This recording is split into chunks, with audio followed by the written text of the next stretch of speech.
a dumpster fire. From Australia burning to the plague returning, this year is a dumpster fire.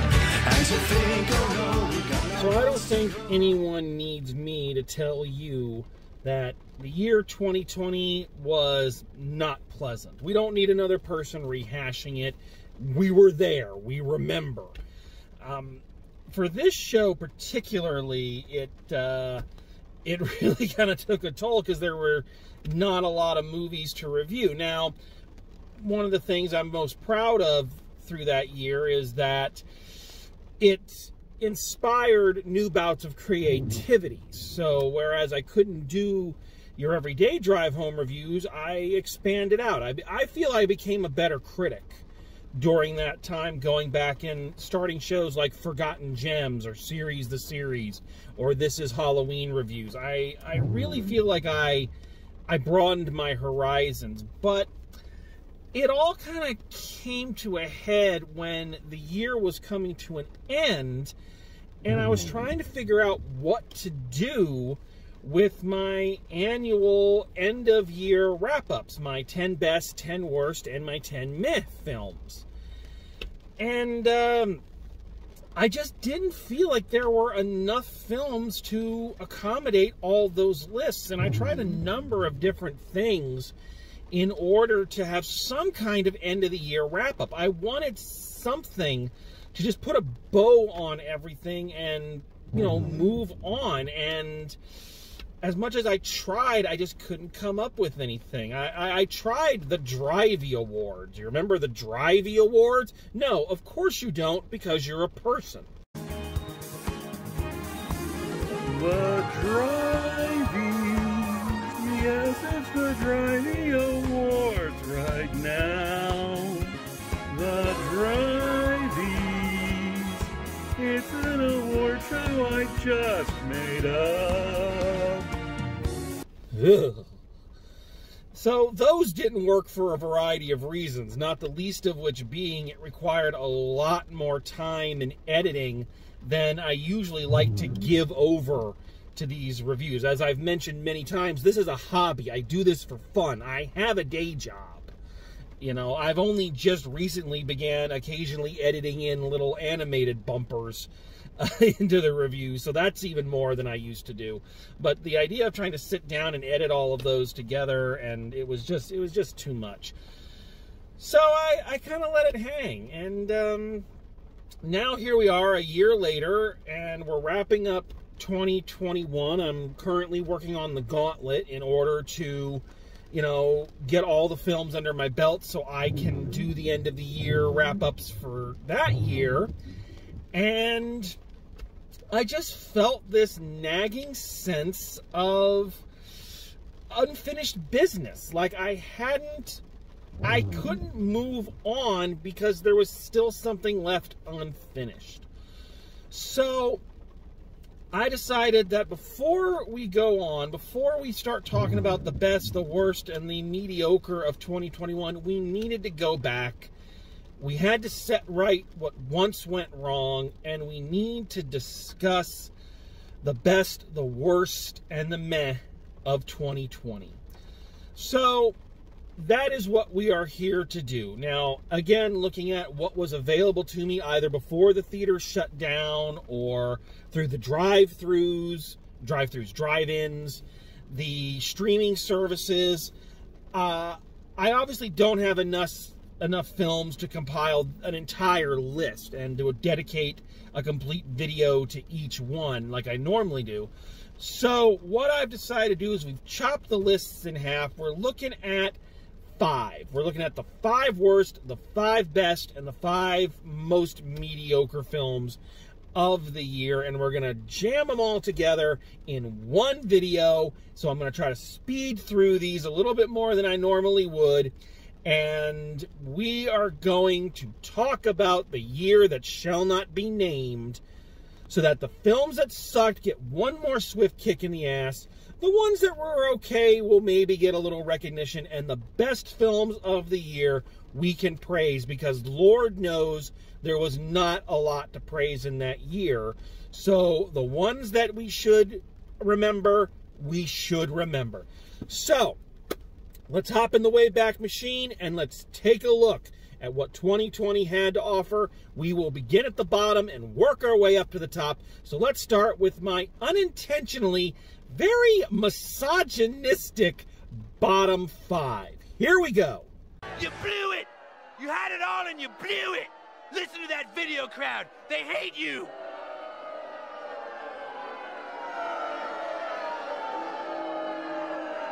Number 5. Wonder Woman 1984. This movie is just a mess. It is dull to look at. It is all over the place, tonally, thematically. There are a number of cringe-worthy elements that get glossed over but just leave you feeling dirty. And worse yet, God help me, yes, Gal Gadot and Chris Pine are both very pretty people, but they are both charisma vacuums. And when you put them together as a couple, it creates a black hole singularity of blandness. Number 4, Mulan. You know, the problem I have with remakes in general, but the Disney live-action remakes specifically, is that at their core, they do not get the fundamental principles that made the characters and the themes and the films endearing and classic in the first place. While yes, this film is shot beautifully, it does not get the point of Mulan. Instead of Mulan being an every woman, a person who uses the strengths that she has and her own intelligence and determination to fight her way to respectability, no, now she is that most tired of film cliches, a chosen one. She is some mutant Jedi mix who is destined to destroy the patriarchy. Just mind-boggling how tone-deaf and wrong this is. Number 3, Ava. I legitimately don't know what to say about this movie. I really, really don't. It is so skin-crawlingly bad and cheap and amateurish. I found this one on DVD at a Walmart that I had seen no advertising for it, and that's because it didn't deserve any. It is a direct-to-DVD movie in a time when DVDs are losing their relevance. Number 2, Downhill. This is what I get for saying, you know what, I'm gonna try a movie starring a person I don't normally like. And wow. I know Will Ferrell can act. I know he can, because I've seen him do it, so it's not an illusion. But this movie, him and Julia Louis-Dreyfus, it's not a question of their bad acting, is that they're acting too well as two horrible people doing horrible things and yet somehow supposed to be sympathetic to an audience. This movie celebrates everything that is wrong with our current mindset and our current me-first selfishness. Fuck this movie. And the worst movie of 2020 was Birds of Prey, Harlequin, Emancipation. This fucking movie. God, this fucking movie. It combines everything I hate into one unendurable cluster fuck of shit. The DC Cinematic Universe slow motion train wreck. the annoying nails on a chalkboard performance by one of Hollywood's most overrated actors. The common theme of DC films that they do not understand their characters. They don't understand Harley Quinn. Nobody has understood Harley Quinn since Batman the Animated Series, where she was created. And that series, done for children, had a more complex and interesting character than any incarnation of her ever since. She is the DC cinematic Deadpool, wherein she's popular, so slap her annoying face on everything and forget what made the character great to begin with. And if it was just that, maybe this film would have only ranked 2 or 3 in my worst of the year. But what pushes it over the edge for me is not only did they not get Harley Quinn, they completely fucked several brilliant characters that I love, that talented writers like Gail Simone worked tirelessly to make exciting espionage-themed stories like Black Canary and The Huntress. Either one could do an entire well-done film series on their own, but here they are bastardized and destroyed to a point where they are unrecognizable. This is cultural vandalism and an assassination of brilliant characters. So, yes, I said it for the last film, I'll say it for this film. Fuck this movie. Okay, that's our negativity, and Lord knows 2020 had enough of it. But we're going to slowly start building because there was some good to be found. So for those who this may be your first soiree with me in my end of the year countdowns, I do like everyone else does. There's the best and there's the worst, but I believe, especially with movies, there is a middle ground between light and shadow.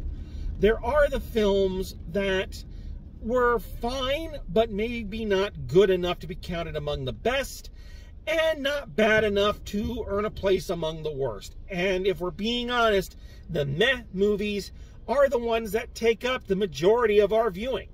So I believe we need to pay special tribute to the films that were decent enough, but maybe just didn't quite make it over the hurdle.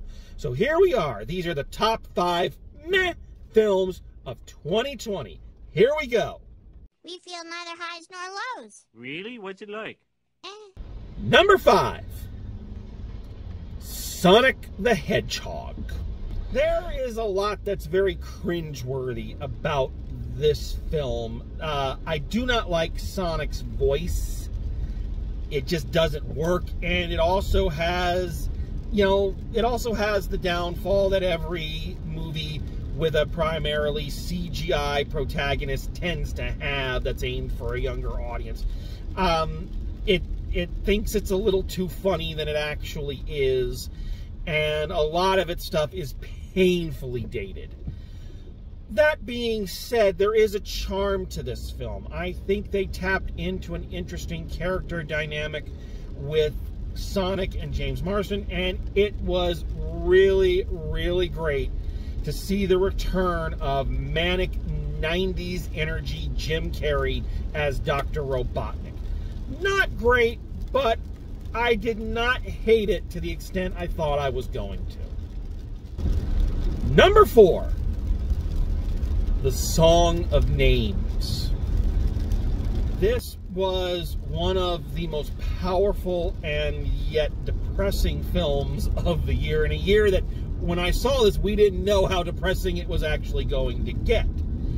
But a beautiful picture illustrating a forgotten corner of Holocaust history, and featuring some of the most beautiful music I've ever heard. I wept openly in this movie. Powerful performances, brilliantly shot, and a score that deserves way more recognition than it received. problematic in its character relationships, and it's hard to enjoy a movie but also hate one of its main characters to the extent I hated this main character. But I cannot deny that this was a beautiful movie, and it was very moving. And apropos, considering that we were about to enter into a situation where we were going to have to try to find beauty in ugliness. Number 3. The Invisible Man. I've heard other people say it, and I have said it, and I will continue to say it. If Universal truly wanted to rebrand and reintroduce their dark universe into a modern, cinematic universe culture, this is the film they should have started with. Instead of that god-awful Mummy film from a few years back, which was trying to combine the worst parts of DC and Marvel into one, gigantic steaming pile of shit. Here we have a subtle, dark horror film which uses a classic horror icon like the Invisible Man to serve as a modern-day metaphor for things that scare us now, such as abusive relationships and abuse culture. This is what a good horror movie should do, is the existential threat should be some metaphor for the thing that scares us now. That's what made those Universal films so good to begin with. And a big, big tip of the cap to Miss Elizabeth Moss for an amazing performance carrying this entire film. Certain moments, like fight scenes with invisible people, are still kind of laughable, no matter how dark you try to make them. But this film is genuinely suspenseful, has some really good jump scares in it, and overall really helps convey the feeling of dread that this woman was going through. One of the best scary movies I've seen in a long time. Number 2, The New Mutants. So this film was lost in development hell for so long, and the Disney Corporation finally released it. So obviously I think so they can get some money out of it and give the Fox X-Men franchise one last gasp. And what we got for it was a surprisingly interesting take on the material.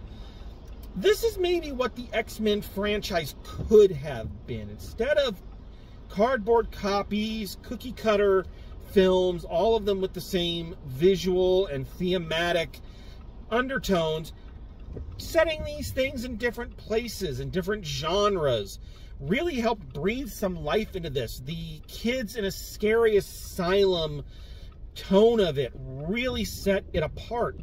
What really works for this film is the cast. The cast is fantastic. It is a wonderful ensemble cast. Again, something that the rest of the X-Men franchise never quite was able to capitalize on, because it was always the Hugh Jackman or Jennifer Lawrence show starring featuring the X-Men.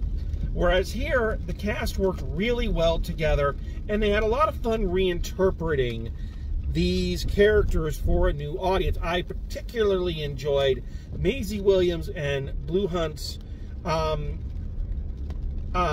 romantic relationship in the film. I thought that was incredibly well handled and proved to be the heart of the entire production.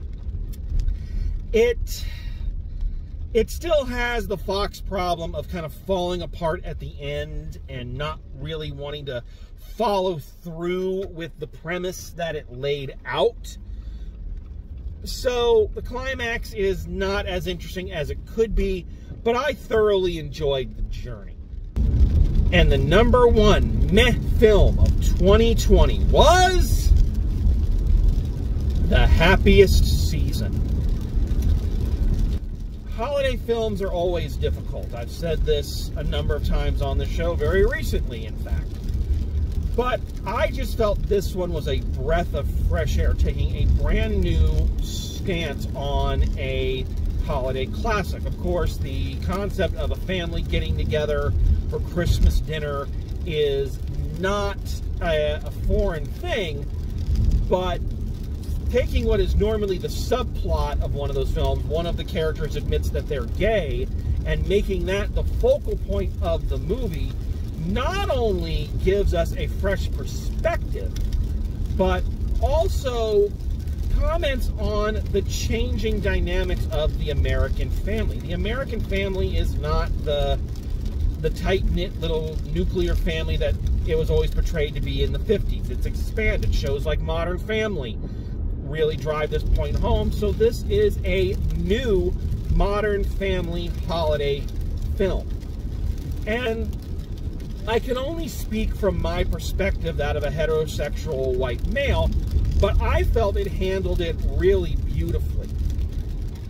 I liked that it didn't just paint the girl's family as these blind bigots.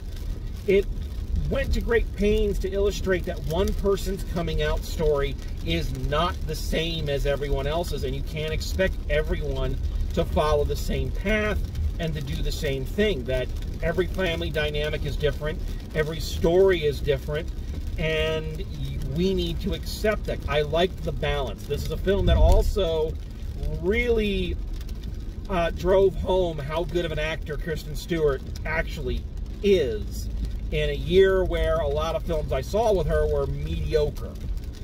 And this is also the film that made me go, hey, Dan Levy actually is really talented. His monologue there is one of the best parts of the film. So why does it end up on the meh list? It's just, I don't know. It's a film I watched and then didn't think much about after. Even this past holiday season, I completely forgot about it. So for some reason, one reason or another, it just didn't stick in my memory long term.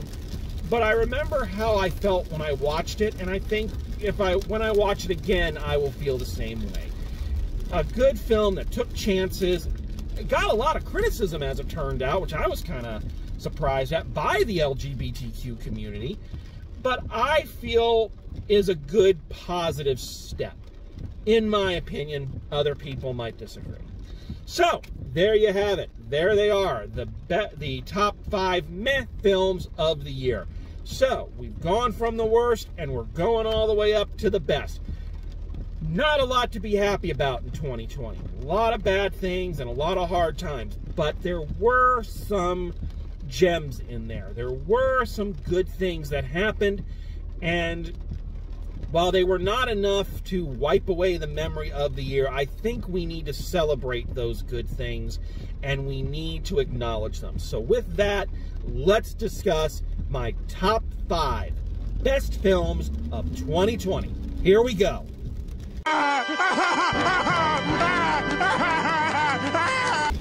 Number 5, Love and Monsters. A quirky little film. I think that's the best way to really describe it. An enjoyable romp with an interesting twist on the boy becomes a man motif, with some pretty great performances and the return of a former Power Ranger, which I'm always excited to see. Creature designs were a little uninteresting and uninspired, but overall, I thought this was an excellent entry into its own genre. Number 4, Shadow in the Cloud. You want to talk about an interesting entry into a film's genre? This movie is an interesting entry into several genres. This movie feels like several different films crammed together. We start out with a very Hitchcockian film, just our main protagonist in the ball turret of a fighter jet, and all we hear are the other voices, so the only thing we have to go on is her reaction. It then becomes a Twilight Zone-like thing with the monster on the wing of the plane, before finally reaching its final form, a fucking Fast and the Furious, balls to the wall, fuck you physics and logic action blowout. And I don't know. I feel like in any other film, that tonal shift, that, you know, breakneck speed from one genre to the next would have earned it a spot on the worst list. But here, I was having too much fun. The film was just too damn enjoyable. And I liked all of the aspects of it enough that, yeah, I think you could have made 3 different full-length movies out of the 3 tones of this one movie. But taken together, they're still damn enjoyable. And a big up to Chloe Grace Moretz for an outstanding performance in this film. I loved it, and it's kind of on that same level of the Hurricane heist for me. Yes, I know I should hate it, but I just can't. Number 3. You Cannot Kill David Arquette. This, again, I am the perfect lay for this type of movie. A documentary about someone becoming a wrestler that acknowledges a big part of wrestling history and shows a lot of wrestling companies I know and faces I recognize. I'm going, yay, I'm geeking out. But moreover, showing the ride that David Arquette went on to reach this goal of respectability in the world of wrestling.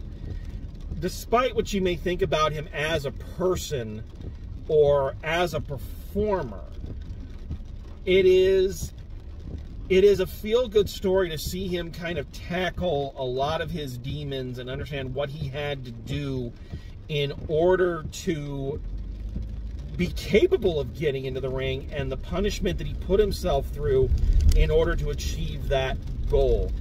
And I said this in the review, and I'm going to say it here. Just as a wrestling fan, it's nice to see a story where someone's life was actually made better because of their involvement with professional wrestling instead of worse, which is unfortunately the narrative we normally hear. So this is a genuine feel-good movie, and I really dug it. Number 2, The Banker. Call this the Great Disappearing Movie because it was out in theaters for a very brief time. You cannot find it anywhere. I think it might still be on Apple TV, but it's very hard to track down, and I think it's a damn shame because it's an outstanding film with an interesting point in history that you don't really hear about. It's a story that has never been told and is utterly fascinating and features probably the best on-screen pairing of the year, Samuel L. Jackson and Anthony Mackie. I also feel like this is a real star turn for Anthony Mackie. A lot of people would say that would be his recent appearance in Falcon and the Winter Soldier, where he assumed the mantle of Captain America. Maybe, but I feel like this is the film that really shows off how good of an actor he really is, and how great a performer he is, and how easily he commands the screen. And you pair him up with the charisma machine that is Samuel L. Jackson, and it's just an outstanding cast. Also great in this, Nicholas Hoult, and the return of one of my favorites, Cole Meany. Love seeing Cole Meany. So, I highly recommend, if you can, and if you're curious, go track this movie down. It is well worth the time and well worth the effort. And yeah, I cannot praise it enough. It's incredibly well done. And for a while, I was tempted to put it as my #1 movie. But I just couldn't, because the #1 movie of the year was so profound, so powerful, and indeed so prolific and timely that, in my opinion, everything else pales in comparison.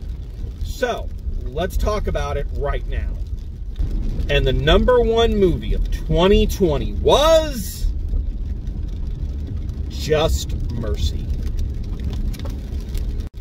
You know, when I look back at my reviews from 2020, the word that strikes me the most is naive. It is unbelievable how naive I was at certain points during that year, and indeed how naive we all were. I always remember laughing at movies that take place during a war, like the Civil War or World War II, where a character is always saying, "Oh, it'll be over by Christmas." And I remember watching the first, the introduction film I did for Forgotten Gems, and I was saying, "Oh, you know, this is only going to be a 2-week thing or whatnot." And boy, if I'd only known. And why I bring this up is because I went back and I rewatched the review for Just Mercy, which came out fairly early in the year, February, I believe. And me talking about what was going on in it and the failing of the justice system and all of the heavy topics that this film went into, and the naivete of me at that moment is mind-boggling, just how blind I really was to what the world really looked like and what it was about to expose. You know, we learned, one of the harsh lessons we learned about 2020 was just how broken our justice system is as it relates to minorities. And this film was strangely prolific. And looking at it now, it was a movie that came at a time when we didn't know we were going to need it, and it did. It's a powerful film about the failing of the justice system. It is an indictment of small-minded, race-driven policing. On top of that, it is a masterclass of brilliant acting. Of course, Michael B. Jordan is the lead, and, you know, I'm an easy lay for Michael B. Jordan, all right? I'm sorry. Yes, Rebecca tells me this all the time, and it is true. He is my man crush. This is true, but it's for a good reason. He is a brilliant actor and a truly unique stage presence and a important leading man. He is a very important leading man, and his place in history is yet to be written, but I think it's going to be very, very monumental. But I feel this film actually belongs to Jamie Foxx, whom I did not think much of as an actor. To be completely honest, I never thought much of him as an actor. Always thought he was incredibly overrated. But damn, he shut my mouth on this film. I literally ate my words as it relates to my opinion on him as an actor due to his performance in this movie. It was phenomenal, and he deserves every bit of praise he got. I'm sad that this movie did not create more of a buzz when Oscar time came around, but I'm used to the films that I enjoy not getting official recognition. But Just Mercy, and then this became a film that people were putting on lists of movies to go watch for the Educate Yourself movement, and I would agree with that. It is something that we should watch and, you know, and should absorb the message. So I can't praise this movie enough, and it served as an early reminder of some of the horrible things we were going to be taught in full very, very shortly. So there it is. That is why Just Mercy, to me, was the best movie of 2020. So it was not an easy year. It was not an easy year for movies. It was not an easy year for life. But the important thing is we got through it. We're fighting through. We are pushing back. There's still lots of work to be done, but we are making the effort, or at least some of us. So hopefully we will follow suit and make the world a little bit better and learn some lessons. So there it is. I feel like I can now move on from 2020 and embark on the journey of recapping 2021. So thank you for joining me. Thank you for taking this little trip back in time. And coming up, we will be doing the final countdowns for the year that just was. So thank you very much for joining me. And as always, drive safe, and I will see you at the movies.